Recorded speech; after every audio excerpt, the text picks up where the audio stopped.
Hey everybody, welcome back to another episode of The Variant Verdict. My name is Josh. And I'm Sean. Tonight you're tuning in to episode 38 of The Verdict, and tonight we're going to be looking at, since we're looking at Halloween soon, we're at the end of October, the movie Monster Squad. Yes. Now, before we get into this, I'm going to preface by saying that this is a movie that Sean wanted to do last year, but we ended up getting those press passes to go see Countdown, and we ended up doing that. So yes.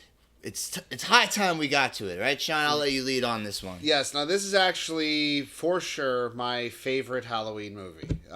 This actually is something I could do like a family tradition with. It's a whole long story. I've actually come to find out that we're not the only ones. There's actually a very big cult following with this movie, even coming out with its own documentary based strictly on the fan base. So, no, this is definitely, it's hard to call it a hidden gem because it does have things talking about it, but this is a movie not a lot of people have seen recently and completely forgot about, and it needs to be brought up. Yeah, I was telling Sean when he brought this idea up to me originally that it's a movie I remember seeing as a kid. I had to rewatch it again before this review. Yeah. Because it didn't stick with me the way a lot of other 80s movies did. And I guess I'm going to start by saying I am a fan of this movie. Yeah. Like, I enjoy it. It's really, really good. No, this but movie's fantastic. Go ahead. Yeah, no, this movie's fantastic. Ultimately, this is, to me, like pure 80s. Like right in the heart of it was 86, I think this movie dropped in. And, I mean, I was like 1. So it was really, like, I obviously didn't see it until I was a little older. But this movie did not hold back. It was right in that prime time. You had kids swearing. You had, like, it was just not something you would ever see made today that wasn't, like, rated R. Yeah, I made a point in my head mentally of every time I saw something happen that I don't think would even fly today. Like, oh, no, not at all. They mention a woman's chest, they say, yeah. And it's a little kid that says it. And then he also says, holy. Yep. The little girl calls the other kids chick, holding the hand of Frankenstein, and she introduces them. Yep, Phoebe. But throughout, Rudy, he smokes cigarettes, like, throughout the film occasionally. And that blew my mind. I was like, you could tell that this is when the Gremlins was starting to straddle the difference between PG and R. And you could tell this was like PG-13 would be invented. This wasn't like high school kids smoking. This was like middle school at most. The kids got like lighting a match to smoke a cigarette, like the cool kid. And it's just like you never see that today. And there's so much about this movie where this isn't a movie that I feel like you can sit through once and appreciate it. Like, this is actually a movie where the more you watch it, the little tiny things that pick up, the way people say things, that it eventually, to me, became it's a fucking comedy. Like, with things that I see about it that I just laugh my ass off. Yeah, well, it's funny, too, that you say it's a comedy, because it definitely, for me, there's a little bit of a clash in tone. But it's funny because it starts off kind of comedic, but kind of serious, because it has a prologue that explains that Van Helsing was... attempting to get the amulet that would be the thing that would lock evil away, which is the universal monsters, essentially. Yeah. For another, I think, 1,000 years or 100 years? 100 years until they return, and they basically get like another chance at the amulet. Yeah, and at the end, someone else has to do the same thing he did. Exactly, and at the end of this whole crawl that you see explaining everything, it just ends with like they blew it. Like, so like then you're like, oh, this is kind of funny. There's a wink to it at all. I thought that was pretty cool. Yeah, and this is actually one of the only movies you're ever going to find that has every monster in it. You can look at all the Dracula movies, Frankenstein movies, Wolfman, Creature of the Black Lagoon, whatever. You're never going to find all of these monsters together in one movie, other than this one. I think the monsters were probably my favorite thing about it. And I say that because the Universal monsters are... I don't know, they don't feel like they're used much anymore. So I had actually, since I watched it recently, I had like extra nostalgia for the fact that they were the main focal point as far as the bad guys go in this movie. They're all the Universal monsters: Wolfman, Creature from the Black Lagoon, Frankenstein, Dracula, Mummy. Yeah. It's all the classics. And it was refreshing, I guess, to see that, since you don't see movies utilizing those characters. You have Invisible Man, sure, and other ones like that, but they're done so differently. These are like the classic versions. No, absolutely. And they have a little bit more of a realistic look to them. They're not like childish or bubbly looking. Yeah, they're definitely which is not. interesting. Yeah, they're definitely not like kiddie. That's for sure. Dracula is kind of straight as you would see, like, just a straight Dracula. Frankenstein, who's actually done by Tom Noonan. You probably know him from RoboCop 2 and a bunch of other movies too. He is Frankenstein, and he has that different look where he actually looks, he doesn't look like your stereotypical Halloween costume Frankenstein. Same thing with the Mummy. I thought they did him really well. He looked really good. The Wolfman may look a little odd at certain times. I think nostalgia. But you know what? I'm glad they did Wolfman like.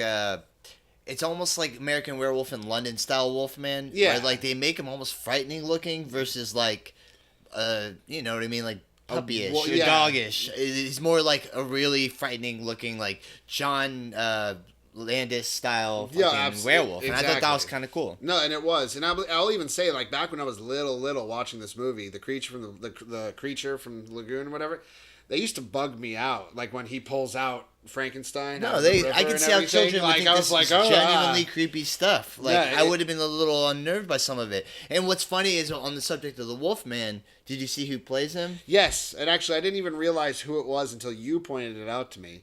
That, he's not even referred, he doesn't even have a name. If you look at the IMDb script, it says Desperate Man. Yeah. Like, that's who he is. But he's the Wolfman, and it's Uncle Rico from Napoleon Dynamite. Yeah, it blew my mind. He hams it up in both of the scenes where he's got, like, any screen time, really, which I thought was cool. Like, they knew what they had when they were working with that guy. No, absolutely. I especially like the scene where Wolfman's inside of the telephone booth, and he's on the phone with the cops saying that, like basically, like, get him. Oh, no, it's his son. Him. No, he's talking to Sean's dad, being like, he's going to kill your son, like, while he's churning. And then the camera kind of does this, like, 360 turn around while he's on the phone, and then the next frame, he's, like, already transforming. And they actually did, if you think about it, like, this isn't, like, some kiddie transformation. No, like, you see, like, his body, it's really cool. And it's, like, it's not pretty or fun. Like, it actually looks like, damn, that sucks. Like, so they did a really good. Whoever did the monsters loved the monsters. They weren't looking for something like I keep going back to, like, kiddie looking or something where it's not too terrifying. Like, they almost wanted to give these kids, like, no, these are, like, you're in trouble. Like, these guys are fucking dangerous. And I think they portrayed that well. Yeah. And then, but also, like, I keep going over things like, there are moments that I just can't help but laugh anymore. Like when he blows up their treehouse. Think about it. Dracula, the most powerful vampire, the leader of these monsters, has to blow up a kid's treehouse. Well, some of the logic that they use, and that's one of the things I wasn't crazy about when I was watching Monster Squad, is that Dracula essentially assigns Frankenstein to be the one to get the book from the kids and kill them. Infiltrate. If they get in his way, you have permission to kill him, he says. I'm thinking, why is the most powerful of these guys assigning someone to get something from children, and he picks, like, the least intelligent? Yeah. A little bit of a weird disparity there. Maybe it was also because he was probably be the easiest to get in there. Like, and Dracula spends a lot of the time after that just kind of chilling in his mansion. Yeah, he's just waiting. Just looking. Well, he's looking for the amulet, which he finds, but then he needs the book in order to do it. He needs both pieces. And then, but there are also things like back to, like, things that wouldn't fly. Near the end of this movie, you literally see Dracula pick Phoebe up from her face and go, "Give me the amulet, you bitch." Yeah. He's calling a little girl a bitch, like, to her face, and then hisses at her, like, God, like, that girl will be fucking traumatized. I definitely agree. No, like I said, this movie does push some PG boundaries. It blew my mind that it thinking about what couldn't be done today. One of the things, too, that I wanted to talk about is I think this was one of the more scarier aspects, which was completely, probably slightly unintentional, at least, on the director's part. But the scary German guy. Oh, yeah. Like, he actually turns out to be, like, pretty much, like, the freakiest character in the whole movie. He, like, literally is. This is probably the scariest thing about it. Scary German guy is, we're not forgetting his name. You look at the credits, it literally says Scary German guy. That's all they refer to him. Yeah, he's, like, the guy who they go to read the book Van Helsing's Diary. Yeah, to translate to German. And when you come to find out, there's a moment where, like, you're thinking, like, oh, this is, like, cute and silly, and then all of a sudden takes a really fucking dark turn.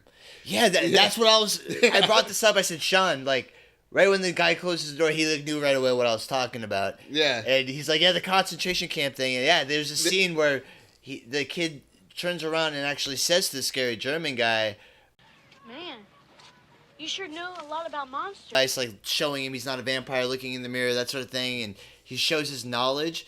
Then the kid says, you know an awful lot about your monsters, and he's like, I suppose I do. as he shuts the door, the camera, concentration quick camp pan. tattoo on his fucking arm. You're like, Jesus! It definitely comes left field. Yeah, it's like, fuck, it took a whole other tone there. We're not talking about Dracula anymore. But, no, this movie, to me, has... Not only that, this has one of those 80s, montages that's just, like, classic to me, where it's Where they're building all the weapons? Yeah, it's like, if they're all getting ready to fight the monsters, and, like... You're never going to see a movie montage where kids are making bullets and steal bow and arrows so that they can, like, kill the vampires. Yeah, I like how Rudy's, like fashioning a fucking metal thing to kill Dracula. Yeah. Or not Dracula, it was Dracula or Wolfman? Wolfman, he was making silver bullets. Yeah, so and you see him, like, pouring the silver and stuff, and it's kind of funny. I also wanted to point out that I think Sean had one of the coolest shirts in the whole movie, and that's one that said Stephen King rules in the beginning when he's walking like with his friends. And cool. I love like how they all have their knowledge of the monsters. They're huge fans of it. It reminded me a little bit of J.J. Abrams' Super 8. Yeah. How the kids are all huge alien movie fans, and like so when things happen, they actually knew what was going on. Kind of plays into what they did with this. So let's just get right down to it. What are your final impressions about the movie? Like, how would you describe it? Recommend it? I would actually recommend this movie to anybody. Anybody.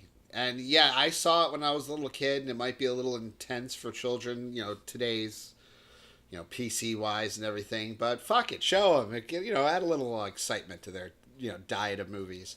But no, this movie to me is pinnacle to Halloween. Like, if I don't go through the month of October without watching it, I feel like it was a waste. Okay. So I always recommend this movie, and there's so much more that we didn't talk about in this movie that's just fucking fantastic. Yeah. All right. So here's how I feel. Bottom line, this is a good movie. I'd recommend it to anyone. I think in the pantheon of 80s movies, I would pick movies like with a similar idea, with kids getting together, band against an evil force that's like kind of beyond them. I'm more of a fan of like the cast of Goonies as far as the children go. I mean, I think that's the main thing. Like, if I had one criticism, it's probably just that there's the children.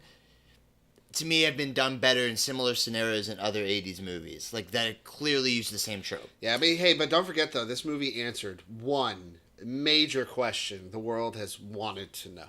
What's that? Does Wolfman have knives? I had a feeling you were going with that. And we found out our answer. Wolfman's got nards. So that's my only criticism. The thing is I love about it, this movie's got some awesome practical effects. When they're in the swamps, you see the fog. When...